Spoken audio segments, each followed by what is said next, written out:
Good afternoon. My name is Daniela Caruso. I am the director of the Center for the Study of Europe, one of the regional centers in the Pardee School of Global Studies of Boston University. I am also a faculty member of the law school at BU. What follows is an episode in a series of interviews recently launched by our center. The title is Solidarity at the Time of COVID-19. In each episode, we zoom onto one European country and ask how it has approached the pandemic and handled the many tragedies that the pandemic has caused. We ask in particular how the concept of solidarity has been implemented by that country at a local, national, and supranational level. As is typical for our center, we study Europe from our special vantage point here in the heart of Boston. And in the heart of Boston, we have a natural connection with various European nations, namely the several consuls that are tasked with representing their countries in this city. In each episode, we pair a consul with a faculty member of Boston University that is affiliated with the Center for the Study of Europe. So far, we have been able to interview the consuls of Greece, Italy, and the United Kingdom. Today, we focus on Central Europe and interview Igor Lux, Honorary Consul for the Czech Republic. Professor Igor Lux is also a member of the faculty of the Pardee School of Global Studies. At BU, he holds the title of University Professor and has received the Metcalf Award for Excellence in Teaching at Boston University. Most importantly, Professor Lux is a historian of Central Europe in the 20th century. Among his many publications, I'll just mention the book Czechoslovakia Between Stalin and Hitler, The Diplomacy of Edvard Beneš in the 1930s. The interviewer today is Professor Joseph Whipple. He has been a professor of the practice of international relations at Boston University since 2006. In his former career as a Central Intelligence Agency officer, Professor Whipple served in several European cities, including Bonn, Luxembourg, Madrid, Vienna, and Berlin. At the CIA headquarters, he served as Chief of Europe Division. Prior to his arrival at Boston University, he held the Richard Helms Chair for Intelligence Collection in the National Clandestine Service Training Program. It is my pleasure to start this interview today. Good afternoon, gentlemen. Igor, maybe you can begin by noting what the Czech Republic is doing, trying to keep this under control, and the degree of infections, as well as people who have died and people who have recuperated in the Czech Republic. That's right. Well, the stereotypical Czech, if I can start with stereotypes, is typically said to be a homebound and very pragmatic creature. He's not inclined toward the metaphysical or the grand or the heroic. And I don't need to tell you then that there is no Czech Goethe or Hegel or creatures of that caliber. But I think the Czech focus on evidence-bound, evidence-based decisions and that sort of pragmatic approach to life, I think all of this together works rather well in time of a pandemic. And consequently, the Czech Republic, a country with just over 10 million people, reports currently 6,700 individuals as being infected. And of those, 188 reported to have died. These outcomes are considerably, they're actually pretty good if you put them on a scale of countries that are considerably richer. Let's say Norway. The Czech Republic is doing about as well as Norway and considerably better than countries like Denmark, to say nothing, sadly enough, of the United States. Any reason why you think that's the case? Well, I think that I alluded to some, namely that they are a pragmatic people who sort of look for evidence and they adjust their behavior on that basis. They don't believe in sort of chimeras. They They don't believe that miracles will happen. I note in contrast, this could be undiplomatic of me, but I note the contrast with the United States, where just this last weekend, we saw large numbers of people, or relatively large numbers of people, demonstrating for the right to be infected. And they wave their flags and they carry their weapons, and they believe that being an American gives you the right to make decisions about the course of a pandemic. So I think the Czechs are, in that sense, pragmatic. They were really among the very first countries anywhere to demand the use of face masks. And they actually enforce it. So you see the president or the prime minister or TV announcers all wearing face masks, even when they speak on television. And I think this sets the tone to others. And then there are, more controversial steps that have been taken, such as they closed borders very early, which has resulted in some tensions with the rest of the European Union. But the Czechs believe that they have done the right thing. And so far, at least, the numbers seem to indicate that, that they might have. Mm-hmm. Expanding a little bit, is this also the case in the rest of Central Europe, like Slovakia, Poland, Slovenia? Yes.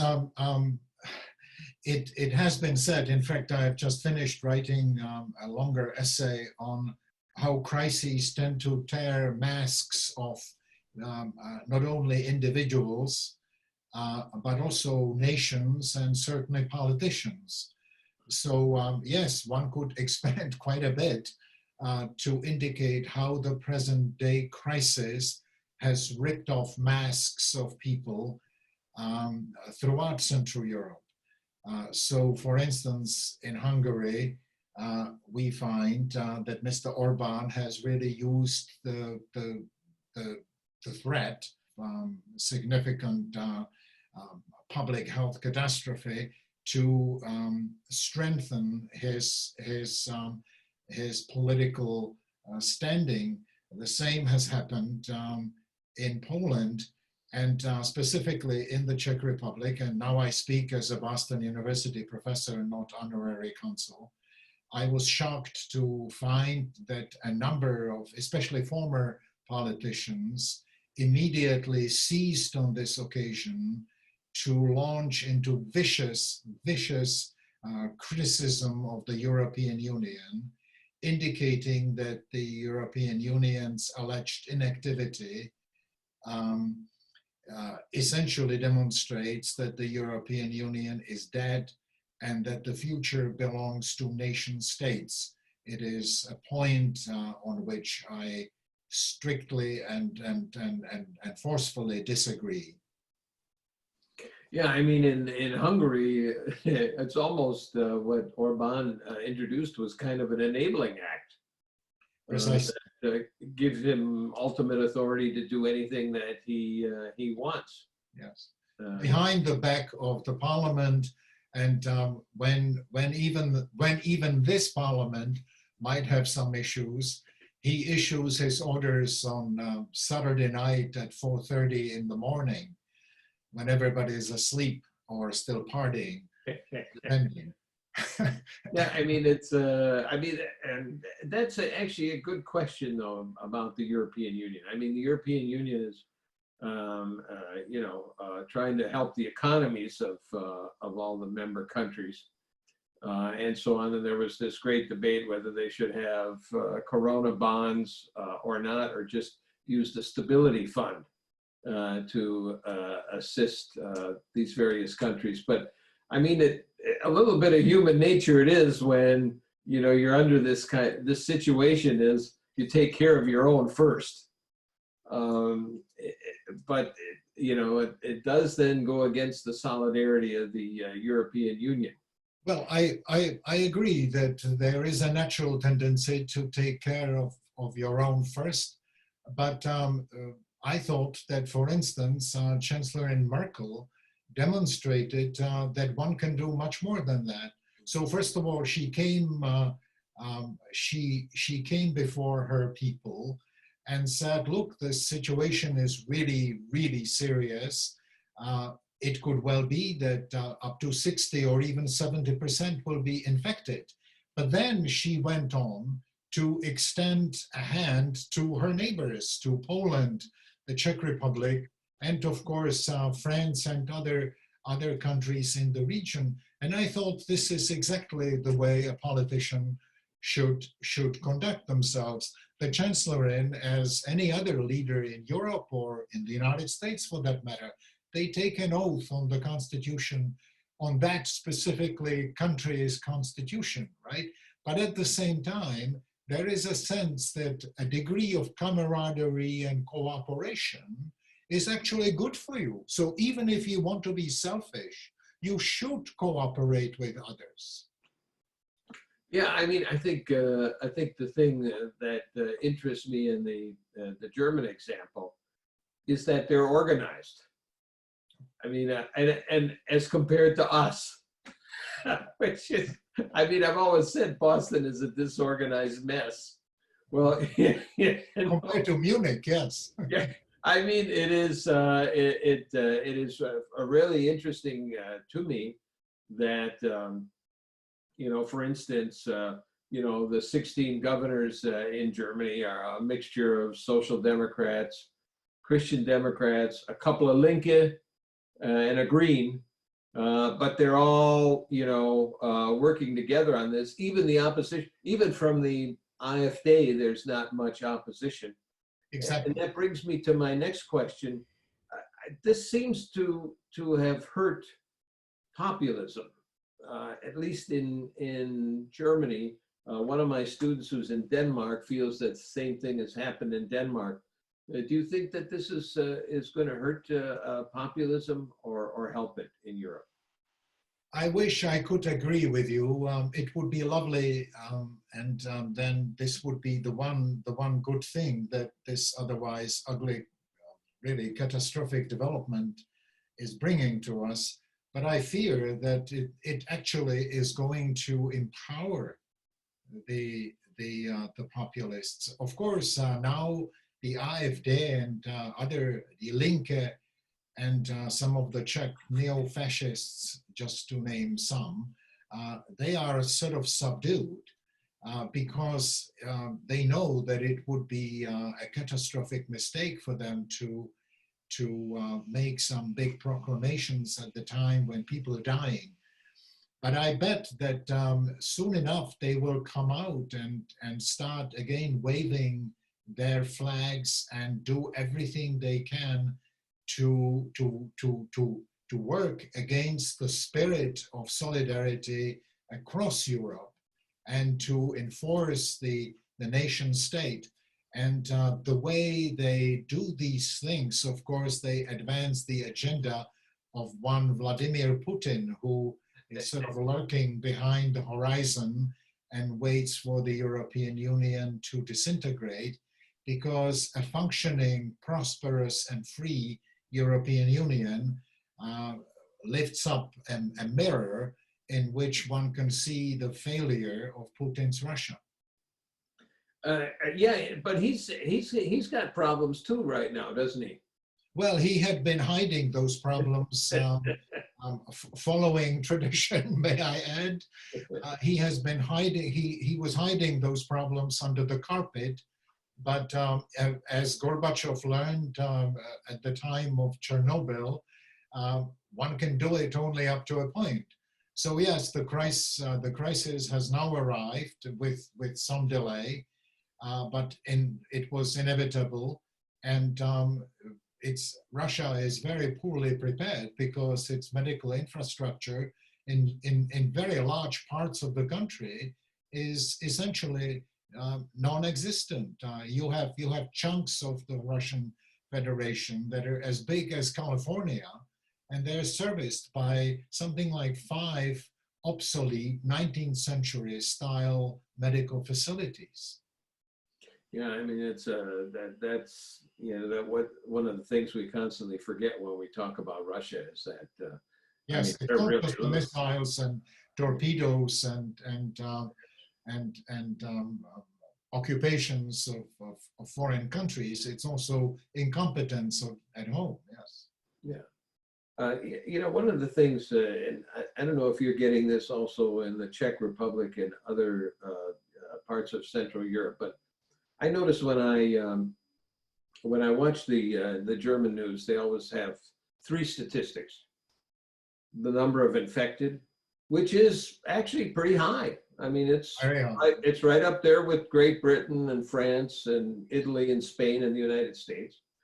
What is very low is the number of people dying as compared to those other countries.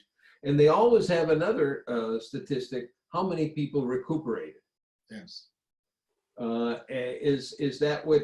And I think that's kind of an important. We never have that last statistic in this country. Only the first two. Is that the case also in the Czech Republic and other countries in the area? Yes, absolutely. It's apropos that you've mentioned Germany here in your introduction to the question, because of course it was already Bismarck at the end of the 19th century who introduced Bismarck, the Prussian reactionary right-wing politician, who introduced universal health insurance throughout the German-speaking lands. And the Czechs, having been part of the Austrian part of the Habsburg Empire, have also been able to take for granted for generations that there is a certain solidarity, a bond of solidarity between the state and the citizen, and that when it comes to public health, the state truly is responsible. So yes, in Germany, you have weekly briefings on the situation involving COVID-19, but the briefing is done by the man who runs the Robert Koch Institute, who is, of course, a professional immunologist, right? In the United States, it's done by the President of the United States, who has no expertise in the field. But in the Czech Republic, following the German tradition, it's all done by experts. So the Prime Minister and all these people who are responsible for making the decisions regarding face masks or social distancing and so on, all these people have to listen to experts, to immunologists. And I think that this is really something that sets those countries apart from others, where, even in Britain, you had Boris Johnson living in La La Land, where he was suggesting that somehow exposing large numbers of citizens to the coronavirus would, yes, sadly enough, many would die, but the others would develop immunity. And it turns out that this is scientifically untrue, that people who have had COVID-19 and recovered may in fact get it for the second time. I thought it was interesting that they let Boris Johnson out of the hospital on Easter Sunday.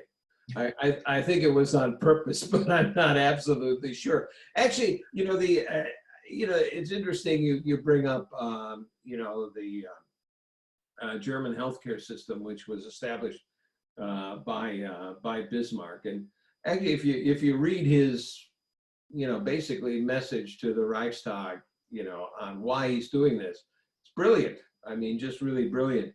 Of course. I think one of the things, the communist movement, basically. well, what interesting about this is that, for the last 8 years, a country like Germany's had a balanced budget. So I think also the healthcare system is sufficiently funded. You have to have funding, and then you have to have good management of a healthcare system. you know, a lot of times we pass laws and then we don't fund things. And then, you know, that then causes, you know, inefficiencies or just poor management of a system. Yes. I was wondering, is this the case also in the Czech Republic, where the system is adequately funded and well managed? Yes. Well, it's really among the best in Europe, which means it's one of the best in the world, and their public health outcomes are really very, very good, and they have always been, even under communism. When you looked at life expectancy for men, women, when you looked at infant mortality, when you looked at all the other public health indices, they were always way up there among the most developed countries, even of Western Europe, and that's under communism.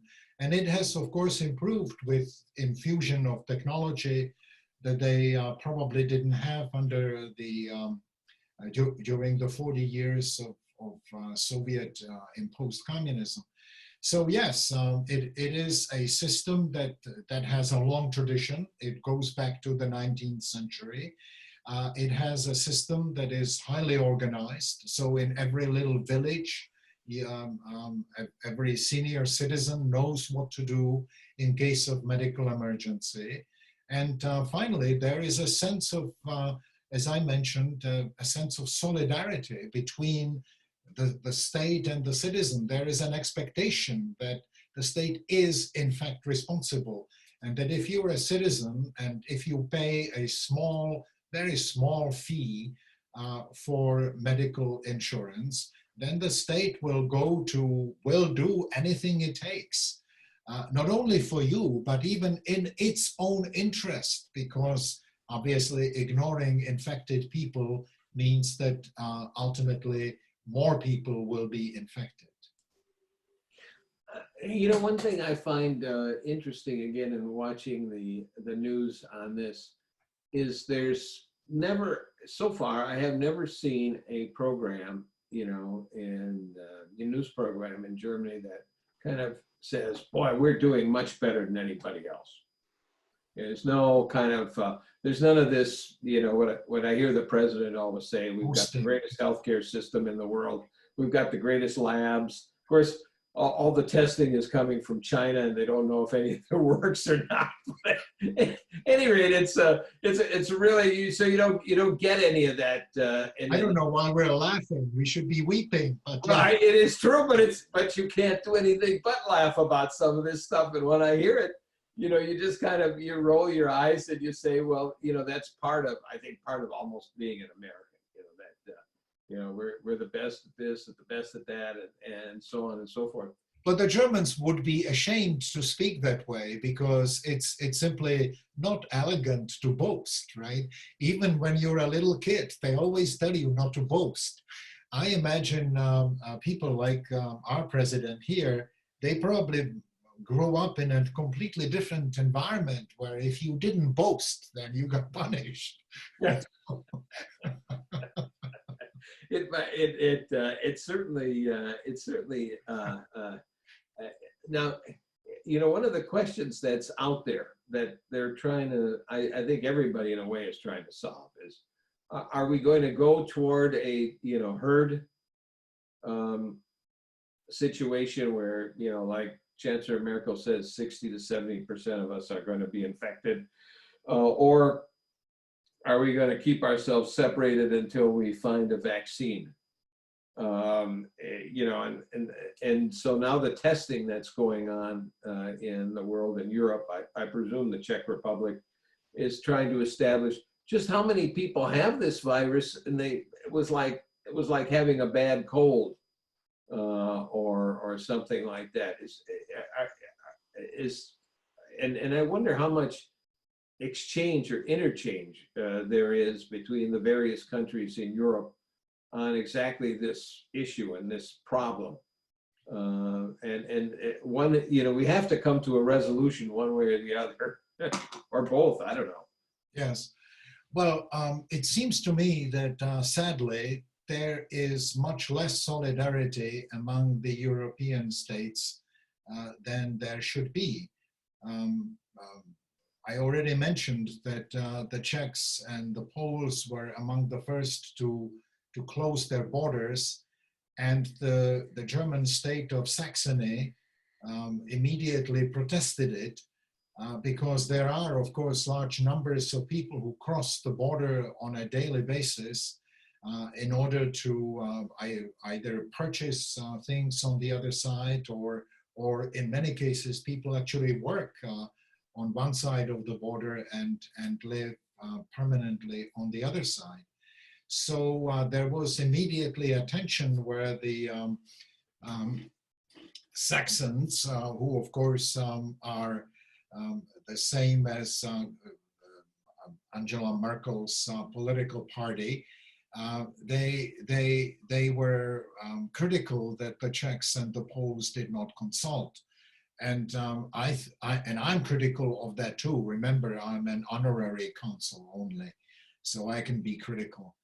I think that that was a mistake. On the other hand, I think it's true that the European Union was slow in asserting itself right from the start and demanding a much greater degree of cooperation, not among the politicians who, of course, know about as much as you and I about immunology, but about the science behind it.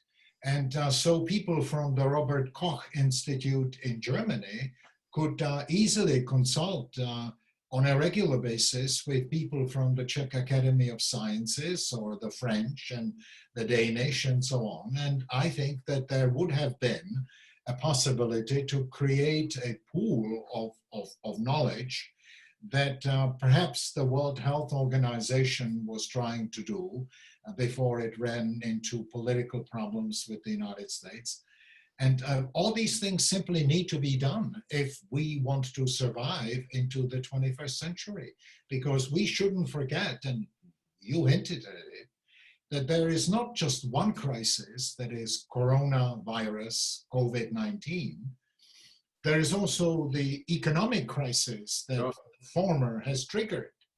And I think that one must really look with courage to the next 2 or 3 years and imagine America that has a 20% unemployment. So there will be some very, very hard choices that we will have to start making in the next 2, 3, 4 months. Whether we keep to social distancing, even if it means killing the economy, or whether we open up and run the risk of infecting unprecedented numbers of people. And I think what I think is irrelevant. I want to hear from Robert Koch Institute or from Dr. Fauci. These people know. They should run the show. Absolutely. Well, okay. I mean, I'm as flummoxed as yourself. I find it interesting that, you know, again, going back to the German example, that some of the states are tougher than other states. The governor of Mecklenburg-Vorpommern, which is has a lot of tourism, has basically got a border inside of her, you know, inside of the country, and is checking on people. They don't want them to come to their, you know, tourist destinations. Bavaria is very strict on, you know, only two people can be together walking, you know, using the mask and so on. But there's a point in time when, you know, everybody's got to get back to some kind of normal way of life. Including universities. Yeah, including universities. I mean, I think absolutely, positively, it's worked out better than I would have expected, actually, yes. You know, so far. But I was also fortunate in the classes that I had. But you know, this is part of not just a matter of studies, but a matter of maturation and beginning a life that students are participate in. Yes. So, at any rate, I'm running out of questions. Well, I wanted to maybe add one line here, and I wanted to ask both of you about Germany, which in your portrait has come across as a competent state, a state that is doing the right thing. And if anything, the best thing with things we see in the Czech Republic have been learned from Germany, the same kind of approach, etc. A health system that works, etc. When it comes to solidarity, the attitude of Germany has been mixed. On one hand, we have the generous offering of material help to other countries that you properly have mentioned. And we have Angela Merkel's very generous statements in general. But when it comes to such decisions as the Corona bonds, as we know, Germany has been hostile to any kind of mutualization of debt. Usually, of course, using the European Stability Mechanism is an alternative, but it's definitely not the same thing conceptually or practically. Do you see any reason, do you see any way in which the debate around solidarity, which is a word in the treaty establishing the European Union, do you see this debate in any way thickening or changing because of the epidemic? Or one more time, as it happened during the financial crisis not so many years ago, will Germany simply emerge as the virtuous player here and be able to, in the end, distance itself materially from states that have fared much worse? I'm thinking of Italy now, of course. Well, I personally believe that the Germans do have to open their wallets. I think it's about time to have Euro bonds of one kind or another, and that they really have to make a special effort, actually, especially on Italy. To a large extent, with all the criticism Germany had regarding the Greek bailout, a lot of positive things have happened in Greece since then. Now, obviously, with this coronavirus, there's a big step back. There hasn't been enough solidarity regarding the immigration, especially on the Greek islands, and so on. So I think that it's kind of a bitter pill for the Germans to swallow, because they still have a lot of historical baggage on the period of inflation, a lot of unemployment, and so on. But I very much agree that they really have to go in on this, and so on. So I would agree in the sense it is some lack of solidarity, which you do get in the news commentaries, that we say one thing but we really don't mean it. But the whole thing on finance is a pretty tough one. As one, like the German savings rate is always really high. And one German told me, she said, we're never going to get out of the habit of saving, and so on. So I'm a big fan of saving, but still, I couldn't agree with you more that it's time that they opened up their wallets and really dealt with this issue, because Italy really is the issue. It's not Spain, it's not France, it's not Greece. It really is Italy. Igor. Well, I don't have much to add to this. I would say simply that ever since 1989, since the fall of the Berlin Wall, I think German politicians, and I think many educated Germans, have been torn between two impulses.